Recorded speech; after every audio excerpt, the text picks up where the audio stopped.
This video is made for adult collectors because Happy Chrysler.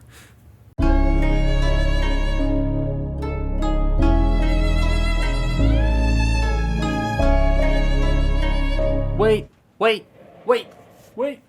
Holidays are over. You're late. You suck.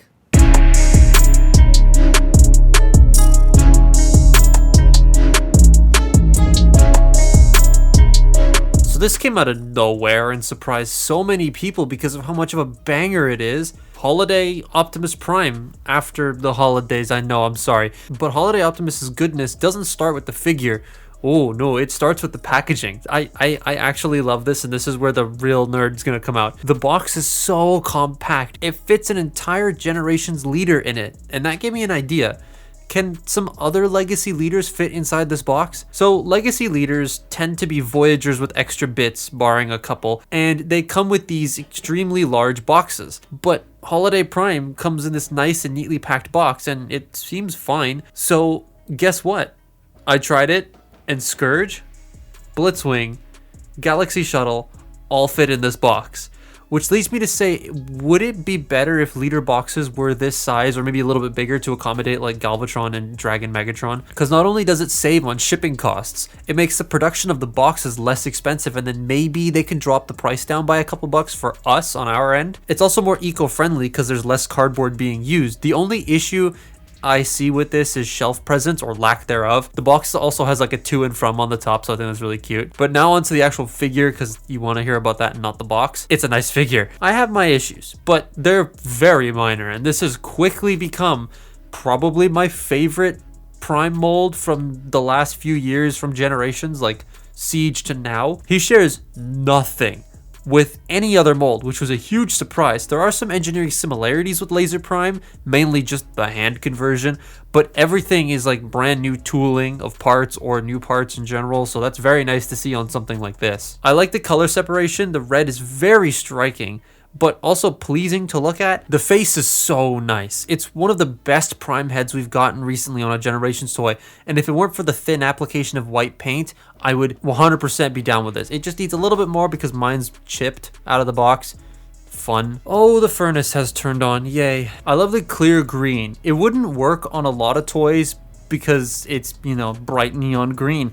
But here, because it's going for more holiday theme, it works. It also reminds me of those like later Beast Hunters toys, like that big, massive, upscale Legends Optimus with like the clear green all over the place. I do want one of those. Plastic feels pretty nice too. The clear plastic is thick and the paint is mostly durable, but in some places it is chipping, like I said, which is pain. But apparently I've been testing plastic wrong.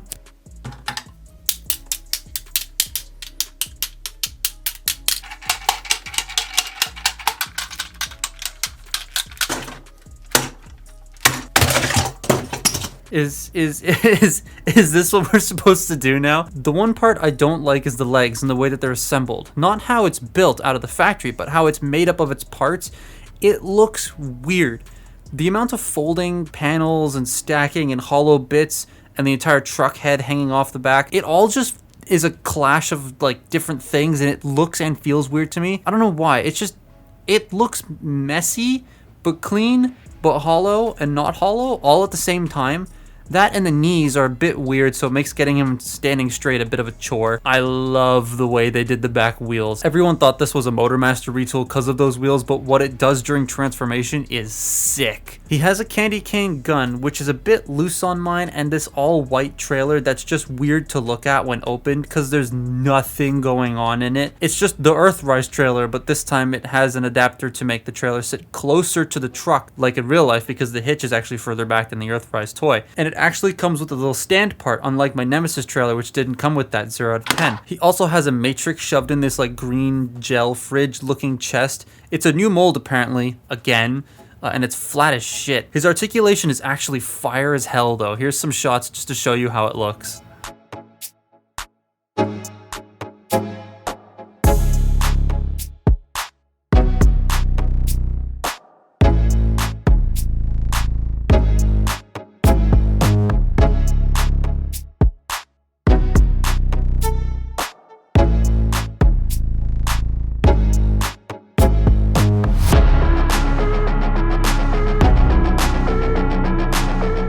I'm gonna apologize in English. I'm gonna apologize in advance if you hear any noises. I have family from the States over, and they are downstairs right now. So yeah. Anyways, before I get started, I wanted to point out.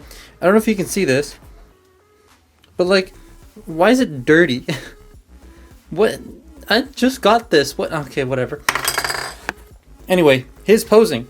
It's kind of similar to this, but there's some extra little cool stuff in here that this doesn't do that I quite like.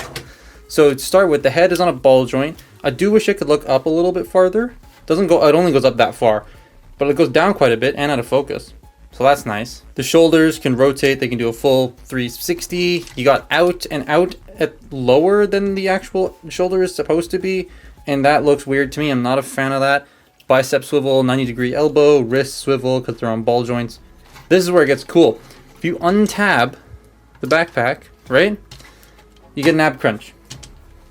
I just tapped it back in. You get an ab crunch. That's awesome. And if you want, you can move the crotch plate down to get even more of an ab crunch. That's not intentional. That's a transformation joint, but it's really cool. You got waist rotation.